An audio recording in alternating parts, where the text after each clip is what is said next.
Hello everyone, so this is Engineer Jivan Aiko Kalaki at welcome sa Review Excellence and Tutorial Center. So sa araw na to, ang tatalakayin natin ngayon is Math Series Episode 1, Introduction to Algebraic Equation with calculator techniques using Karsi-Kisi S991. Okay, so let's start our discussion. So, the types of algebraic equation. So, meron tayong limang types ng algebraic equation. Una is linear equation. Pangalawa is quadratic equations. Pangatlo is cubic equations. Pang-apat is quartic equations. At ang panglima is ang quintic equations. So, kapag sinabi nating linear equations, yung equation natin, ang degree niya is 1. While yung quadratic equation, ang degree niya is 2. While yung cubic equation, ang degree niya is 3. Quartic equation, ang degree niya is 4. At ang huli is ang quintic equation, which is ang degree niya is 5.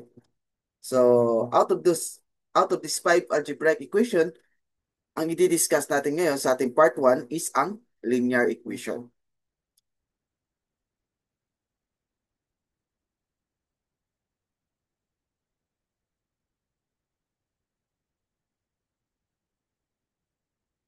So, sa ating linear equation, meron tayong solve for x or sample problem number 1. Solve for x. So we have 4x minus 7 times close and open parenthesis 2 minus x equal to 3x plus 2. So using conventional solution first, so ito yung gagawin natin. First, i-write down natin yung equation or yung given equation. So we have 4x minus 7 times the close and open parenthesis of 2 minus x, which is equal to 3x plus 2. Tapos ang gagawin natin, yung 7 dito is i-distribute natin dun sa ating close and open parenthesis 2 minus x. So we have write down or copy down 4x, then negative 7 times 2, we have negative 14, and negative 7 times negative x, so we have positive 7x. And then equal, write down lang natin yung 3x plus 2, so which is equal to 3x plus 2. After that, ang gagawin natin, so dito sa left side, ang ititira lang natin is yung may variable x, at saka dito sa right side is yung constant value. So, to make it happen, since this we have on the left side, we have negative 14. So, para mawala siya sa ating equation, dito sa ating left side, is mag-a-add tayo ng positive 14. So, negative 14 plus positive 14. So, we have 0. And then, 3x plus 2 plus 14. So, simplified the equation. So, we have 4x, cancel out yung negative 14. Cancel out yung 14. So we have 4x plus 7x is equal to 3x, then 2 plus 14, which is equal to 16. So after that, kailangan constant value na lang yung matitira dito sa right side. So para mawala yung 3x dito sa right side, ang gagawin natin is magsasubtract tayo ng 3x dito sa right side, and then magsasubtract tayo ng 3x dito sa left side. So we have 3x minus 3x, so makakancel out, so magiging 0. So matitira na lang sa equation natin is 4x plus 7x minus 3x is equal to, cancel out yung 3x, so we have 16. So 4x plus 7x minus 3x, so that is equivalent to 8x is equal to 16. So x is equal to 16 divided by 8. So we have equal to 2. So yung final answer natin dito is x is equal to 2. And then let's proceed with our Caltech solution. So sa ating Caltech solution, ito yung gagawin natin. Punta tayo sa mode, and then magkakaroon tayo ng display na complex stat piece n. So ito yung mga options natin. So pipiliin natin yung number 1. So which is computer mode. So punta tayo sa mode 1. So let's simulate this with our calculator. So mode 1. And then let's choose computer mode, which is number 1. And then after that, input natin yung ating equation.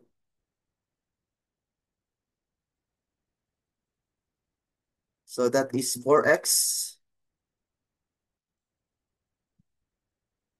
minus 7 times the close and open parenthesis 2 minus x, which is equal to 3x plus 2. 3x plus 2. So after that, enter natin yung shift, calc, and then equal. So that is shift, calc, and then equal. So we have a result of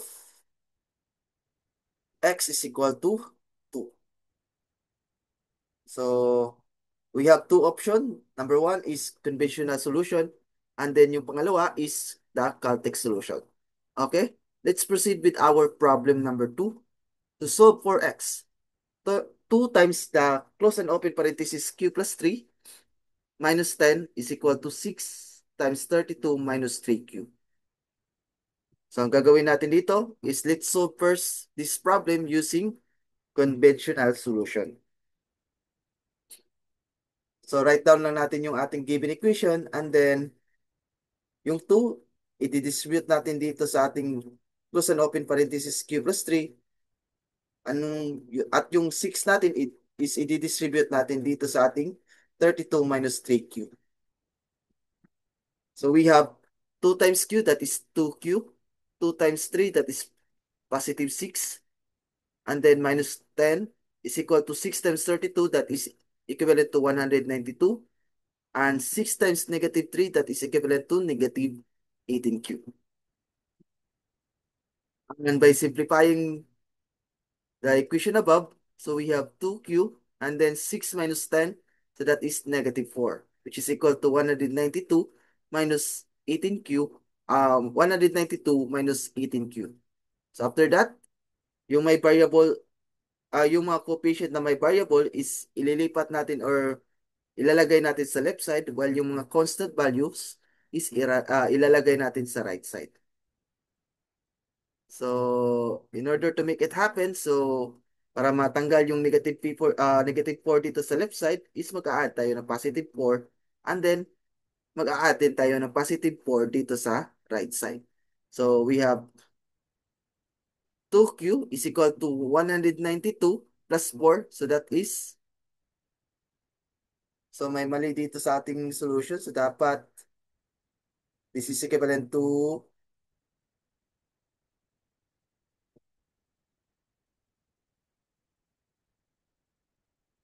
192 plus 4. Dapat equivalent to 196. So, okay, na-correct na natin siya dito sa ating next line. So, we have 2q plus 18q. So, gagawin natin, para ma-cancel out yung 18q dito sa left side, is mag-add tayo ng 18q both sides. So, both at the right side and then at the left side. So, we have 2q plus 18q and then 192 plus 4. So, that is equivalent to 196. And then, maka-cancel out yung 18q. Ang matitira na lang natin is 2q plus 18q, that is equivalent to 20q, which is equal to, so this is not 188, this is 196. So that is q is equal to 196 divided by 20, which is equal to 49 over 5, which is equivalent to 9.8. So palitan lang natin to. So this is 196 and this is 196.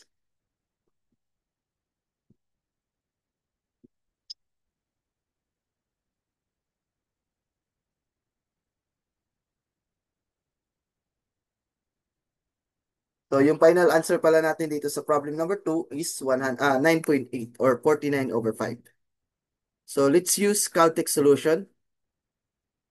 mode, then pipiliin natin yung option number 1.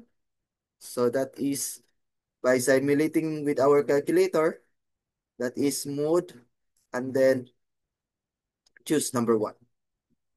After that, input natin yung ating equation. So that is 2. Since walang Q sa ating calculator, so magkagamitin natin yung variable x. So 2 times x plus 3 minus 10 is equal to 6 times close and open parenthesis 32 minus 3x. After that,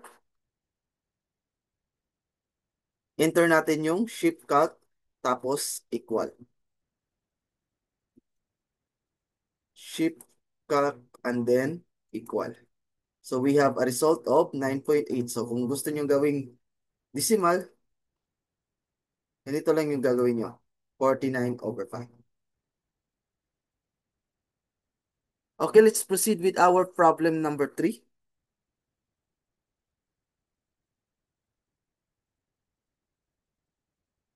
So problem number 3 is solve for x. So yung problem natin is 5x all over 3x minus 3 plus 6 all over x plus 2 is equal to 5/3. So same process. First solution natin is conventional solution. So write down the given equation. Tapos pagtuunan natin ng pansin dito yung denominator na 3x minus 3. So ang gagawin natin is ipapactor out natin yon.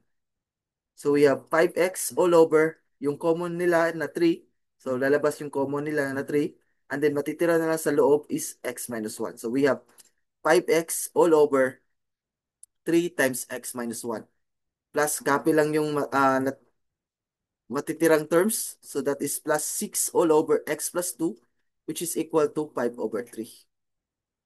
After that, hanapin natin yung less common denominator or LCD ng 3 times x minus 1 at saka x plus 2. So using the less common denominator, ang LCD nila is 3 times x minus 1 times x plus 2. So yung nakuha nating LCD is gagamitin natin siya to multiply with our given equation. So we have 3 times x minus 1 times x plus 2. Ito yung ating LCD or less common denominator times doon sa ating given equation na 5x all over 3 times x minus 1 plus 6 all over x plus 2, which is equal to 5/3. So let's focus first with our first term. So tignan natin dito yung denominator na 3 times x minus 1 at saka yung ating LCD na 3 times x minus 1 times x plus 2. So kung titignan natin, yung common nila is 3 at saka x minus 1. So therefore, makakancel out yung 3 times x minus 1. So matitira na lang dito sa LCD natin is x plus 2. So x plus 2 times x plus 2 multiplied by 5x. So we have 5x times x plus 2. And then, tapos na tayo sa first term. So let's proceed with our second term. So that is 6 all over x plus 2. So kung titignan natin sa denominator natin na x plus 2, yung common nila dun sa LCT is yung x plus 2. So makakancel out yung x plus 2.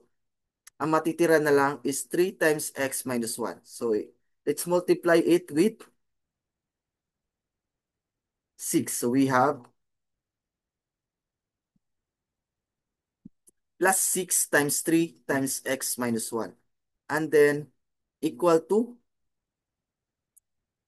so tapos na tayo sa first term and second term. So let's proceed with the equal term. So we have 5/3. So yung denominator natin na 3 is may common siya sa LCD na 3. So makakancel out yung 3. Matitira na lang is x minus 1 times x plus 2. So let's multiply it with 5. So that is equal to 5 times x minus 1 times x plus 2. And by simplifying this equation, we will get 5x squared plus 10x plus 18x minus 18 is equal to using the FOIL method. So we will arrive a simplified equation of 5 times x squared plus x minus 2. And then, so that's 5x squared plus 10x plus 18x minus 18 is equal to 5x squared. Then 5 times x, so that is 5x. And then 5 times negative 2, so that is negative 10. So by simplifying this equation naman, so kung titingnan nyo, may common yung left side at saka right side na 5x squared. So by subtracting 5x squared on both sides, maka-cancel out yung 5x squared. So matitira na lang sa equation natin is 10x plus 18x, so that is 28x minus 18. And then sa right side, ang matitira na lang is 5x minus 10. So yung goal natin is dapat yung nasa right side is yung may variable x at saka yung nasa left side is yung mga constant values.